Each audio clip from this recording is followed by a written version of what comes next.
Olá pessoal, sou o Thiago Pittini, drapple.com.br.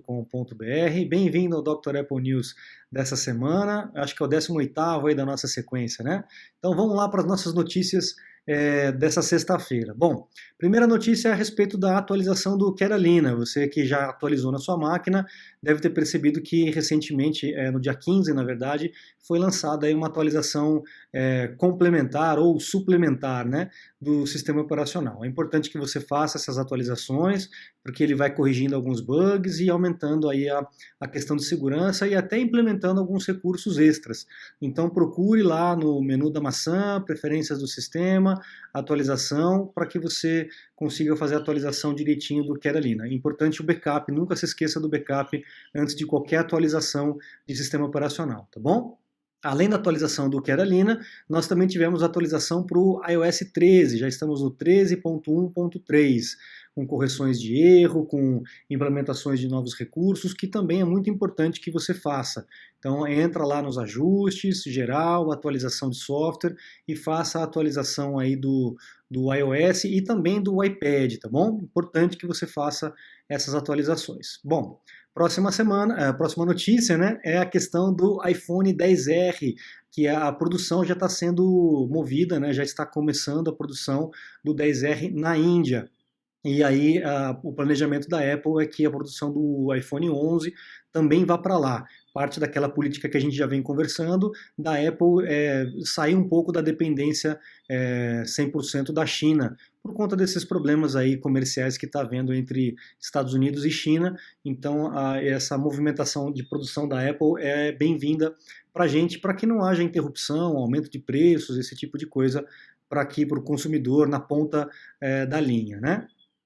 Próxima notícia é a respeito do AirPods, ou AirPods Pro, ou Pro, né, que estão dizendo aí que vai acontecer. A gente já vem falando disso nos news anteriores, a respeito de um novo AirPod, inclusive com um design diferenciado, né, com cancelamento de ruído e tal.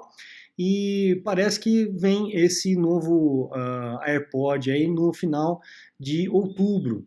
Vamos ver, será que realmente vai ser isso mesmo? Estão dizendo que o custo aí, o preço dele vai ser $260, bem mais caro, aí, $100 mais caro do que é o anterior. Será que vai ser isso mesmo? A fonte geralmente é confiável, tá? A fonte é o Ming Chiu Kuo. Geralmente ele acerta nas previsões dele. Vamos ver se realmente vai acontecer. Próxima notícia que eu separei é a respeito da instalação do iOS 13. Já está com 55%, mais da metade dos equipamentos dos iPhones já estão com o iOS 13. Eles estão contando os iPhones de 4 anos para frente, tá? Não estão contando os iPhones mais antigos. Então, de 4 anos para frente, 55% da base já está atualizada. Isso é muito bom, tanto para a Apple quanto para os desenvolvedores, porque não existe tanta fragmentação. A gente vê aqui, por exemplo, ó, 38% ainda com iOS 12, 7% apenas com os mais antigos e 55% com iOS 13. Para quem desenvolve aplicativo, isso é espetacular, porque você sabe que a maioria das pessoas já estão atualizadas com o novo sistema, podem usufruir dos novos recursos e não fica aquela maluquice que tem no Android de fragmentação, onde na verdade no Android é o contrário, né? 7% é o que está na última versão e o restante tudo dividido nas versões anteriores. É um grave problema e que, sinceramente, eu não sei se tem solução aí para o Android. Eles começaram dessa forma e agora fica um pouco difícil, não tem muito controle dessa fragmentação. Então essa é uma grande diferença para quem vai desenvolver aplicativos, é uma grande diferença da Apple com as concorrentes, né? Então vamos lá para frente. Próxima notícia que eu separei, mais uma notícia de roubo, inclusive o suspeito aí, o acusado de ter entrado na loja, foi morto a tiros aí pelo segurança lá em Dallas, no Texas, né? Então a gente está percebendo que os ladrões estão preferindo roubar as lojas, que os iPhones ainda não estão ativados com o iCloud, porque a gente já sabe que se o iPhone está ativado com o iCloud, o ladrão pega teu equipamento. Se o iCloud não é removido da conta do aparelho, mesmo que ele formate o equipamento, restaure no iTunes do computador, o aparelho fica vinculado ao iCloud da pessoa e não serve de nada para o ladrão. Então a gente está percebendo aí uma mudança de estratégia dos ladrões para roubar aí as lojas ao invés de roubar o consumidor, né? Tem outras notícias de furtos e de roubos em Calgary, em Palo Alto, enfim, em vários outros lugares aqui. E nessa aí foi um pouco mais grave, o ladrão acabou morrendo aí no embate com o segurança da loja, tá? Então, vê que não acontece só aqui, também lá fora acontece essas coisas, tá? Essa notícia é muito legal, surgiu aí recentemente e parece que é um preenchimento de patente da Apple para um iRing. Será que vem um anel da Apple aí com alguma função específica? Então a gente tem alguns desenhos aí do que poderia ser. Não é o padrão de desenhos que a Apple preenche aí as patentes, né? Então o pessoal ainda não sabe se realmente é isso ou não, mas que teria um iRing, um anel, onde você teria acesso aí, ativaria a Siri e teria algumas funções de saúde, né, vinculadas aí ao Apple Watch. Aqui nós temos um render que já foi feito aí, o pessoal é doido, né? Sai um rumor, o pessoal já sai desenhando, já sai fabricando o equipamento, vendo imaginando como é que vai ser esse produto mais para frente. Então a gente tem uma renderização aqui interessante do que poderia ser esse anel. Vamos ver se realmente vai acontecer isso ou não, né? Não sei, eu ainda estou em dúvida com relação a isso, tá? Próxima notícia que eu separei para vocês, essa notícia deu o que falar essa semana, tá? Dentro daquele contratinho que a gente acaba nem lendo e vai aceitando aí na Apple, né? Tá dizendo lá no Safari que quando você acessa um site, existe uma troca de informações entre o seu computador e algumas empresas para verificação de sites fraudulentos. Então, o Google tem uma listagem de sites que são fraudulentos, que praticam o phishing, aquela pescada de informações do usuário, e existe uma outra empresa chamada Tencent, lá da China, e isso porque por conta disso que as pessoas estão um pouco preocupadas, né? Porque dá a entender aqui que o site que você está visitando, essa informação é compartilhada com outras empresas, com a Google e com essa Tencent lá da China. Então o pessoal começou a fazer um frenesi a respeito disso. Imagina que absurdo, as minhas informações, a Apple fala que tem privacidade e tal. E a Apple acabou lançando um statement, uma declaração, dizendo que não é bem assim. O site que você visita não é compartilhado com ninguém. Existe uma coisa chamada hash, e aí essa hash que batida, ela é comparada com essa listagem que tem no Google ou que tem nessa empresa, nessa Tencent. Então, se você está fora da China, a comparação vai ser feita com a listagem do Google. Se você está na China, a comparação vai ser feita com a listagem do Tencent. O que eles afirmam aqui é que é apenas o início da hash que é compartilhada, ou seja, não dá para a empresa saber exatamente qual site que você está visitando, porque o início da hash pode ser para vários sites. Então, se esse início da hash apresenta nessa listagem, é condizente com essa listagem, aí eles fazem uma segunda verificação dessa hash para ver se realmente esse site é um site fraudulento, e aí o Safari dá aquele bloqueio, dizendo, olha, esse site não é um site bacana, ele é fraudulento, ele é perigoso e tal, se você quiser visitar, por sua conta e risco, e aí você ativa, aceita e vai visitar. O fato é que a Apple deixou clara que não dá para a pessoa saber, a empresa terceira, saber exatamente qual é a URL que você está visitando, que isso é feito apenas por comparação e não lá na empresa, é feito na Apple com a comparação com essas listagens de sites fraudulentos. Então, pode ficar tranquilo com relação a isso, o Safari está bem seguro nesse ponto, tá bom? Até que encontre algum outro furo, né? Porque isso o cachorro correndo atrás do rabo, né? Mas beleza, vamos lá, vamos para a próxima para a gente não perder muito tempo. Algumas pessoas estão experienciando problemas com o aplicativo Mail do macOS Catalina. Então, na hora que você faz alguma migração de pastas, algum problema pode haver com relação a isso. As mensagens não vão inteiras, vai apenas o cabeçalho e tal. A minha recomendação que eu faço para todos os meus alunos, sempre que você vai fazer migração de e-mail, mudança de pasta de um e-mail para o outro, sempre copia, nunca mova de uma vez. Copia primeiro e depois você apaga do original. Segura a tecla Option aí no seu teclado, não custa nada, você faz primeiro a cópia e aí depois você apaga. Dessa forma você preserva o original, se acontecer algum problema você está tranquilo. E também backup, obviamente, né? Faça o backup pelo Time Machine, que os seus e-mails também estão salvos com relação a isso. Perfeito? Então tome cuidado, se você está tendo problema com o e-mail aí, comenta aqui no canal, porque eu aqui com os meus alunos eu não percebi muita movimentação com relação a isso.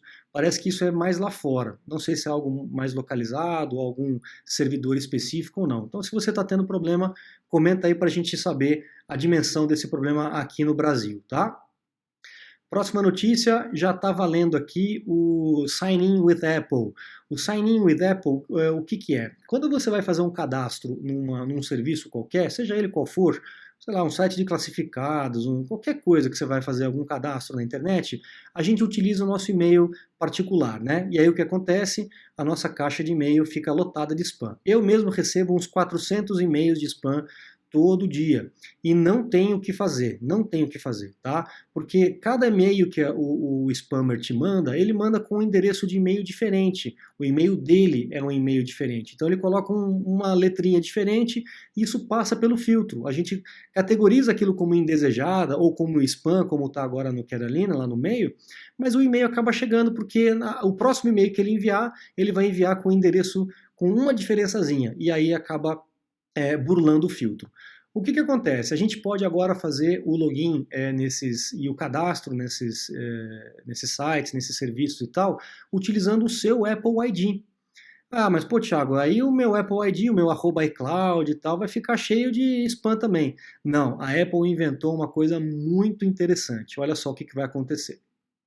Quando você fizer o login aqui no site com a Apple, vai ter esse bullet branco aqui, né? A gente já tem a opção de fazer o login com o Google, o login com o Facebook, mas dá na mesmo, né? A única vantagem é que você não precisa cadastrar outra senha, mas você vai continuar recebendo spam, então não faz diferença nenhuma.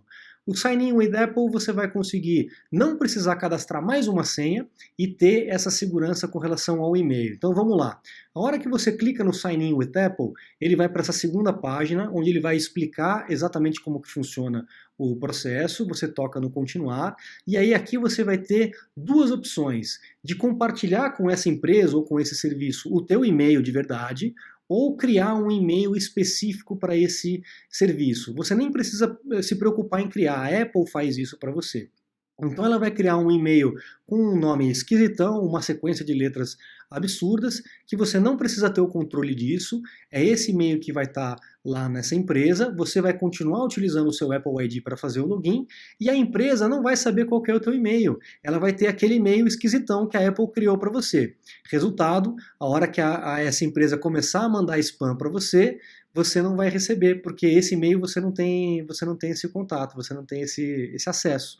Tá? Então, vai acabar com essa chatice aí de spam, de e-mails indesejados que a gente recebe. Olha lá o e-mail que ele cria, ó, 9efdk, não sei o que, @privaterelay.appleid, enfim, é um e-mail esquisitão que é o que vai ser responsável por fazer o login lá nessa empresa, só que você vai continuar fazendo o login com o teu e-mail do iCloud sem problema nenhum, tá? Então é um recurso espetacular que a Apple criou e eu tenho certeza que com o tempo a gente vai conseguir se livrar desses spams aí chatíssimos que enchem a nossa caixa postal todo dia, né? Então vamos lá, próxima. Esse aqui é para os desenvolvedores. Pessoal, a Apple agora está utilizando esse Transporter App, que é um aplicativo que simplifica pra caramba o upload de arquivos aí para a App Store, para o iTunes Store, etc. Então é um aplicativo que você vai fazer esse upload e vai ter todo o acompanhamento do processo de liberação do seu aplicativo. Então isso é muito bom, muito fácil, vai deixar mais rápido esse processo aí para os desenvolvedores. Você pode encontrar na própria App Store esse aplicativo, é só colocar lá Transporter, que você vai encontrar o aplicativo lá e aí faz seu vínculo com o teu Apple ID e pronto, pode submeter os seus aplicativos aí para Apple, ok? Próxima notícia, vamos lá. Apple Card, a Goldman Sachs, que é o banco que gerencia e organiza toda a parte do Apple Card, disse que o cartão da Apple foi o maior sucesso de lançamento de cartões de crédito na história do planeta. Nunca antes teve tanta repercussão, teve tanta adesão a um cartão de crédito como o do Apple Card. Então é uma excelente notícia para a Apple, para as finanças da Apple também. E tomara que isso chegue aqui no Brasil logo logo para que a gente possa também ter o nosso cartão. Vai depender aí das negociações da Apple Brasil e também a questão do governo brasileiro, né? Próxima notícia, vamos lá. Ah, isso aqui é legal. Existe uma empresa russa chamada Caviar, ou Caviar, que ela é famosa por fazer modificações em equipamentos, principalmente os da Apple, né? Então, aqueles iPhones banhados a ouro, com pedras e safiras e não sei o que, aquela coisa toda. E eles lançaram uma nova moda aí, que é colocar na maçãzinha de trás do iPhone 11 um pedacinho do que eles dizem ser aquela famosa camiseta de gola olímpica, né, preta que o Steve Jobs usava. Então eles estão botando um quadradinho, um pedacinho minúsculo de pano, dizendo que é da blusa do Steve Jobs, e vendendo o iPhone aí por mais ou menos a bagatela de 6.280 dólares, o mais básico. Tá, então, se você aí. Ah, e tem também uma assinatura aqui embaixo, né? A assinatura do Steve Jobs. Então, para quem aí tem grana para poder rasgar, pode acabar gostando desse tipo de produto, tá? Existem outros produtos, outras modificações que eles fazem no iPhone. Por exemplo, esse aqui que eles pegaram um pedacinho do tecido da luva do Muhammad Ali, aquele boxeador, né? E o Joe Frazier, numa luta famosíssima que teve deles. Então, é um pedacinho de pano da luva do Muhammad Ali e outro pedacinho do Joe Frazier, para quem quiser aí ter um iPhone super especial, né, com um preço aí super especial. Também tem o iPhone dos Beatles, para quem é fã dos Beatles, olha lá, ó, tem aí um quadradinho com 4 paninhos, com 4 pedacinhos da roupa dos Beatles aí, pela bagatela de 11.190 dólares. Legal, né? É interessante, mas assim, só para quem realmente tem muito dinheiro, né? Não é os réis mortais aqui, o afegão médio não tá pro bolso da gente, né, pessoal? Vamos lá para a próxima notícia. Essa notícia quem mandou foi o Antônio, o nosso parceiraço aqui, tá virando meu sócio, né, Antônio, do Inside Apple, lá do Facebook. Acompanhe o blog dele, ele posta sempre notícias muito relevantes. E ele colocou a respeito do iPhone SE 2, que também a gente já vem falando aí nos Dr. Apple News passados, e parece que o rumor está aquecendo, e inclusive com preço, né, 399, 400 dólares aí para um iPhone SE menorzinho, com o mesmo visual, o mesmo design do iPhone 8. Vamos ver se realmente vai se confirmar esse rumor, que também é do mesmo Mintico, aquele que a gente já conhece por aqui, por esses rumores aí que acabam geralmente se confirmando, né? Próxima notícia. Poxa, essa aqui é legal, essa aqui nem eu sabia, olha que interessante. Os Apple TVs de 4K, eles têm uma portinha escondida dentro da porta da Ethernet. O que acontece? Os Apple TVs, antigamente, se eu não me engano, a versão 2, eu não me lembro se a versão 3 tem isso ou não. Ele vinha com uma portinha aqui, uma portinha mini USB, para que você pudesse ligar o Apple TV no seu Mac e formatar o Apple TV, reinstalar o sistema, assim como você faz com o iPhone. Só que depois do 4 não teve mais essa porta sumiu. A gente só tinha a Ethernet, a HDMI e a porta de força, o cabo de força, né? E esse rapaz aqui, o Kevin Bradley, ele encontrou embutida dentro da portinha da Ethernet, onde a gente coloca o cabo de Ethernet, uma entrada para o Lightning, o cabinho do iPhone. Então isso ninguém sabia. A Apple não divulgou, a gente não sabia dessas informações. Então caso você precise fazer alguma atualização de firmware ou resetar o teu Apple TV 4K, você pode utilizar um cabinho USB, ligar no teu Mac e o iTunes agora acabou, né? Mas o Finder aí vai fazer essa atualização, assim como a gente fazia antigamente no iTunes, legal? E para encerrar o Dr. Apple News dessa semana, dessa sexta-feira, o Photoshop para o iPad já está quase lançando, quase lançando. Está anunciado agora para outubro, a gente já está no dia 18, né? Então tem mais aí uns 10 dias mais ou menos para a Apple lançar finalmente o Photoshop full aí para o iPad. Parece que nesse primeiro lançamento que eles vão fazer não vai ser full, não vai ter todas as funções que eles estavam prometendo, mas que eles vão atualizar de acordo com o tempo vai passando. Vai ser um teste, né, na verdade, de ver como que o iPad vai se comportar e como que os usuários vão se comportar ao utilizar o iPad para substituir o computador, aí no caso do Photoshop. A gente viu na Keynote que é espetacular. O que a moça fez ali no palco foi algo absurdo. Eu fiquei assim de boca aberta. Legal, pessoal. Esse foi o Dr. Apple News dessa semana. Você pode deixar seu comentário aí embaixo para a gente bater um papo a respeito dessas notícias ou outras coisas que vocês queiram conversar. Precisando de aulas ou suporte técnico, acesse o Dr. Apple News. Lá já tem o curso do iOS 13. Entre no site para ver se já lançou o curso aí do Catalina e do iPad, que também está no forno. Hoje é dia 18, ainda não lançou, mas em breve já vai estar disponível para vocês. Legal? Muito obrigado, um grande abraço e até a próxima. Tchau, tchau.